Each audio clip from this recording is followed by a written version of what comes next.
The Isaiah Factor Uncensored starts right now. And welcome to The Factor Uncensored, a big night for us here at The Factor, expanding to a full hour. That's double the opportunity to cover the topics important to you. Today, that's Afghanistan. It's what we all should care about and talk about. Heartbreaking images coming from the country's capital of Kabul as Taliban forces take over that country as American troops there dwindle. We talk to Afghans in the United States who are pissed off about what is happening in their homeland.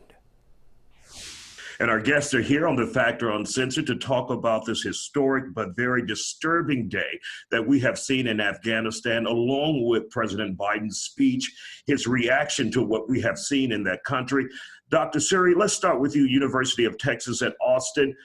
First of all, how did we get to this place where the people in Afghanistan lost control of their government in a matter of days? So the United States has been involved in Afghanistan now for 20 years, since the days after the September 11th attacks. And during those 20 years, we have been working very hard to try to create a functioning government. But repeatedly, this has not happened. This has not happened because at times we have not made enough of a commitment.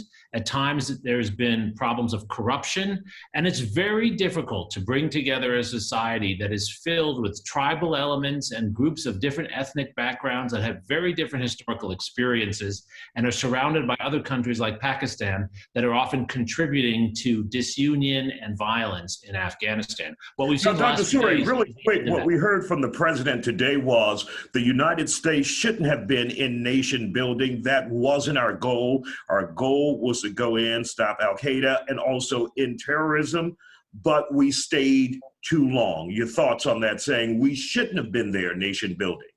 Well, I think we have never made a decision whether we wanted to do nation building or not. We've gone back and forth, and we've kind of done things halfway.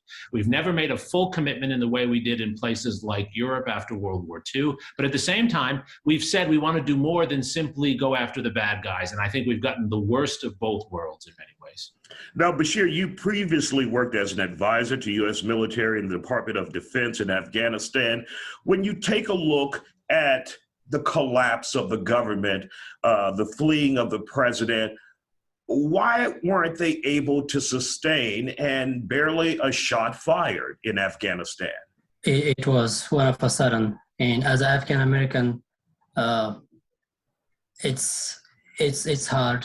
If I can't even explain it. When you're watching the videos of individuals in your homeland hanging on for dear life, trying the whole country. Go ahead. The whole country is in panic. 62% of the Afghan population, they're under the age of 25. Their hopes, their future, everything just shattered. We have experienced this brutal organizations 20 years ago. They're much stronger. They're much harsher, and our girls, they will not be able to go to school anymore. Our women will not be able to go to work anymore. You cannot dress what we want. You don't have freedom of expression. That's the first thing we need to address. Some people, they talk about 20 years of, or the U.S. longest war, or war of generation. That's something that it's a humanitarian catastrophe now. My wife and my children, they're stuck in Afghanistan right now.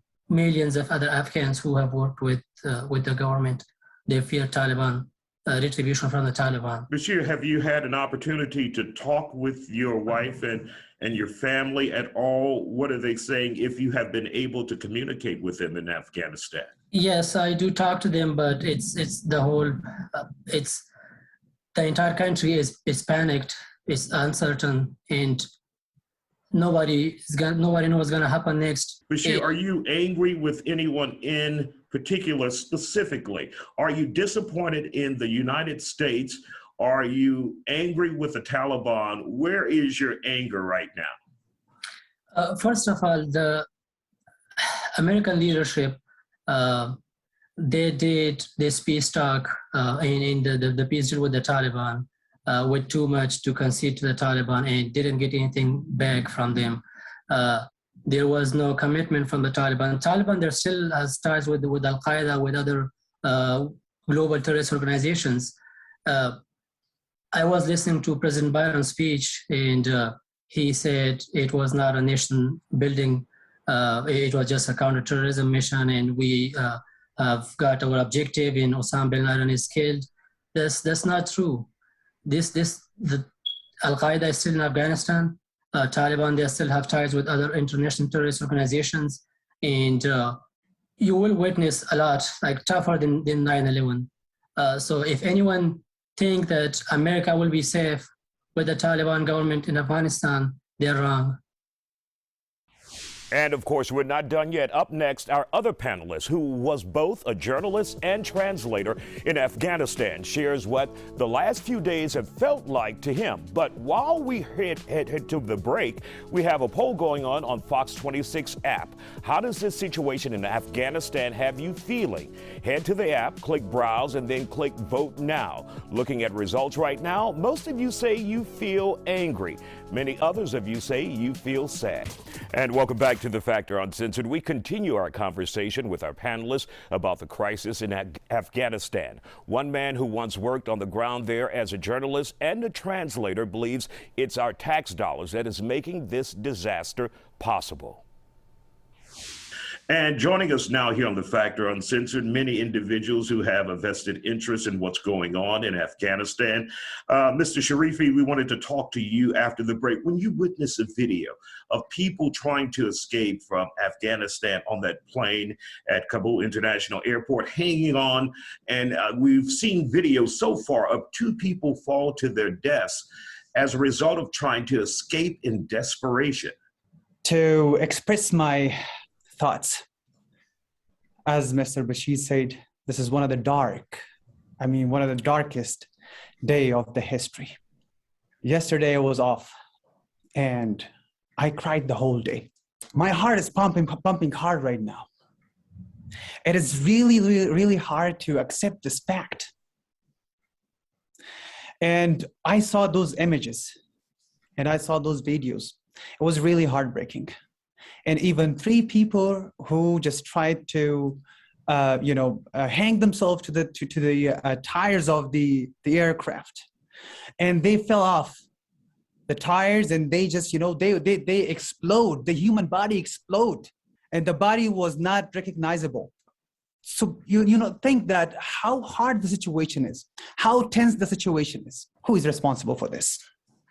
I have watched the President Biden live speech, and shamelessly he was saying that they have achieved their goals. What was their goal? Was the goal to eliminate Al-Qaeda and Taliban? If yes, they brought the Taliban to the presidential palace. I've heard the United States Armed Forces was guarding the palace, and Taliban entered the palace. It means they welcome Taliban in the presidential palace.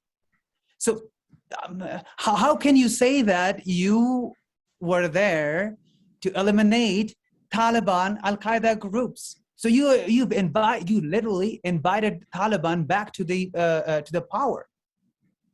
And as Mr. Bashir said, that this time the world will be not a safe place to live. This time Afghanistan will be again the safe haven for the terrorist groups. Taliban still has the ties with the terrorist groups. They still have ties with Al-Qaeda. Al-Qaeda is still alive. Al-Qaeda is still active in the region. And Pakistan is one of the biggest supporters of terrorist groups.